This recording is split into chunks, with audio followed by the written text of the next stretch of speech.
सीएनजीच्या तुटवड्यामुळे आज दुपारपर्यंत मुंबईकरांचे हाल होणार आहेत। मुंबई, ठाणे आणि नवी मुंबईमधील 164 सीएनजी पंप बंद आहेत। अशातच घरगुती ग्राहकांना पुरवठा अखंडित ठेवण्यासाठी प्राधान्य दिले जाणार आहे। आज दुपारनंतर सीएनजीचा पुरवठा सुरळीत होईल अशी माहिती आहे। नेमकं काय घडलेलं आहे आपण ग्राफिक्सच्या माध्यमातून जाणून घेऊया। मुंबईमध्ये जवळपास 486 सीएनजी पंप आहेत। आरसीएफ कंपाऊंड मधील गेलच्या मुख्य गॅस पाईपलाईनमध्ये बिघाड झालाय।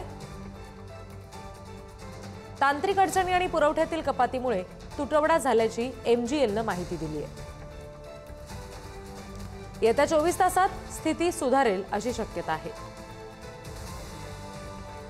मुंबईकरांच्या दैनंदिन व्यवहारावर सीएनजी तुटवड्याचा मोठा फटका बसलेला आहे। मुंबई, नवी मुंबई आणि ठाण्यातील बस, रिक्षा, टॅक्सी, ओला, उबरवर सुद्धा परिणाम झालाय। आणखी तपशील आपण घेणार आहोत। प्रतिनिधी शिल्पा नरवडे आपल्याशी जोडले गेलेत त्यांच्याकडून। शिल्पा, येत्या 24 तासात परिस्थिती सुधारेल असं म्हटलं गेलेलं आहे, त्याबाबत नेमके काय तपशील आहेत?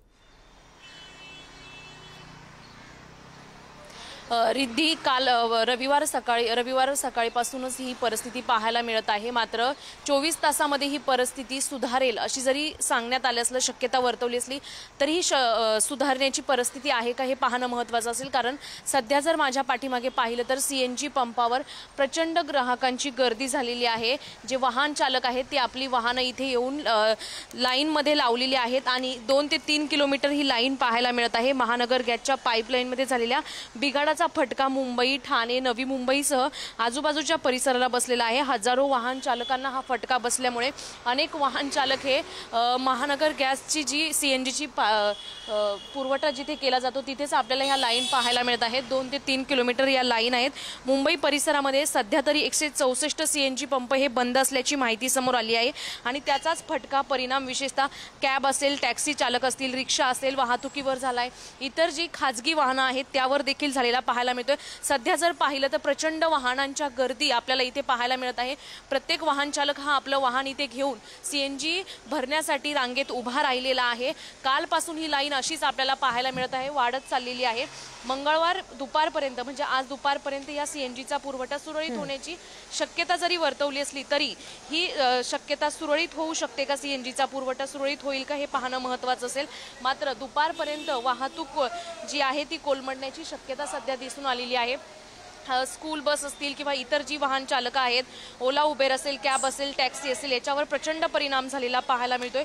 मुंबई शहरामध्ये जवळपास 486 पेक्षा जास्त सीएनजी पंप आहेत आणि प्रत्येक पंपावर ही अशीच प्रचंड गर्दी पाहायला मिळते। सीएनजी नसल्यामुळे जे वाहन चालक आहे ते पेट्रोल किंवा डिझेल किंवा इतर पर्यायी मार्गाचा वापर करताना पाहायला मिळतात। पेट्रोल भरताना अनेक आपल्याला वाहन चालक पाहायला मिळतात, मात्र पेट्रोल हे त्यांच्या खिशाला परवडणारं नाहीये। सीएनजी कधी चालू होईल असा अनेक कॅब चालक असेल, टॅक्सी चालक असेल यांचा प्रश्न आहे। मात्र जी ही तांत्रिक अडचण आणि पुरवठा कपातीमुळे हा तुटवडा झालेली माहिती एमजीएल कडून देण्यात आलेली आहे। दुपारपर्यंत 24 तासापर्यंत ही शक्यता सुधारण्याची वर्तवलेली आहे। मात्र सुधारू शकेल का हा महत्त्वाचा प्रश्न आहे, कारण प्रत्येक पंपावर अशीच गर्दी पाहायला या सगळ्या संदर्भात सावध भूमिका घ्यावी लागेल। धन्यवाद सगळ्या तपशिलांसाठी शिल्पा।